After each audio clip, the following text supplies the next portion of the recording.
होकर यूं ना मायूस, शाम से ढलते रहिए, जिंदगी भोर है, सूरज से निकलते रहिए।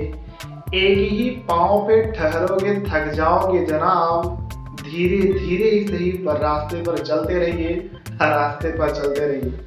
नमस्कार दोस्तों, मैं आपको स्वागत करता हूं अपने नए YouTube channel mister Pandey ji पर। दोस्तों, आज मैं आपको एक बात बताना चाहूंगा। अगर लाइफ में कामयाब होना चाहते हैं, लाइफ में सक्सेस होना चाहते हैं, तो एक बात याद रखना, आप अपने आप से कभी संतुष्ट ना होना। जिस दिन आप अपने आप को अपने आप से संतुष्ट कर लोगे, उस दिन आपका निखरना बंद, बिखरना शुरू हो जाएगा।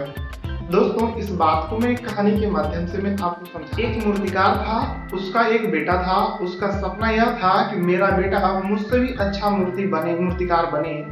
और वह बेटा पर डे अपने बाप के बताए गए रास्तों पर चलकर मूर्तियां बनाता था और उस मूर्तियों को लाकर अपने बाप के सामने लेकर आता था दिखाने के लिए।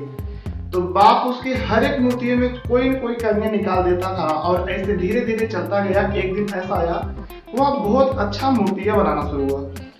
बहुत अच्छी जब मूर्तियां बनाना शुरू किया तो उसने फिर एक दिन मूर्ति बनाकर अपने बाप के पास लेकर आया और बाप से बोला, और बाप ने फिर उसमें कमियां निकाल दिया। तो अपने बाप की इस बात से नाराज हो गया। मैं इतनी अच्छी मूर्तियां बना के लेकर आता हूँ, लेकिन आप उसमें कोई न कोई कमियां निकाल ही देते। उसके बाद से उसने मूर्तियां बनाना शुरू किया, लेकिन मूर्तियों को अपने बाप के पास दिखाना नहीं शुरू किया। और ऐसा करने के बाद दोस्तों, धीरे धीरे उसके मूर्ति बनाने की कला में इतना परिवर्तन आया, खराब मूर्तियां बनाना शुरू कर दिया। और जब वो मूर्तियां खराब बनाना शुरू किया, उस इंसान को अपने ऊपर बहुत पछतावा हुआ और फिर से अपने बाप के पास गया, अपने पिताश्री के पास गया और पिताजी से बोला, पिताजी, मैंने ऐसी कौन सी गलती कर रहा हूँ जिसकी वजह से आज मैं पहले इतना बेहतरीन मूर्ति बना पाता था, आज नहीं बना पाता हूँ। तो उसके पिताजी ने बहुत खूबसूरत सा जवाब दिया, बेटा, ये तो होना तय था, ये तो मुझे पहले से पता था ये होगा। बात ऐसी है, जब आप अपनी मूर्तियां बनाकर मेरे पास लाते थे और उसमें मैं कमियां निकालता था, ऐसे नहीं, कमियां मैं इसलिए नहीं निकालता था, आपकी मूर्ति अच्छी नहीं थी, मैं चाहता था आप अपनी मूर्ति का सुधार करो।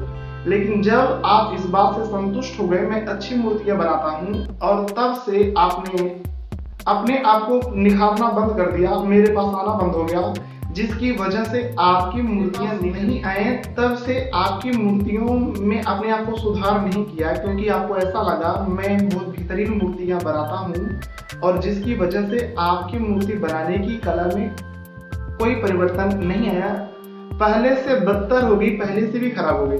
तो बेटा, एक बात याद रखना, आज के बाद जब भी तुम मूर्तियां बनाना, वह मूर्तियां कितना भी अच्छी हो, बट मुझे दिखाना जरूर। मैं उस मूर्ति में कमियां नहीं, मैं आपकी कला में सुधार करना चाहता हूँ। तो दोस्तों, सेम उसी तरह हमारी भी लाइफ में कई बार ऐसे होते हैं, गुरु और टीचर के रूप में, माँ बाप के रूप में, जो हमारी गलतियों को टोकते हैं, बट हमें लगता है हम अच्छा कर रहे हैं, हम अच्छा करें, इसलिए हम उनके पास कभी जाते नहीं हैं, जिसका फलस्वरूप रिजल्ट यह आता है, हमारा ही रिजल्ट पहले से बेकार हो जाता है। क्यों? क्योंकि हम अपने आप से संतुष्ट हो जाते हैं। याद रखें दोस्तों, कभी अपने आप से संतुष्ट मत होना। बाकी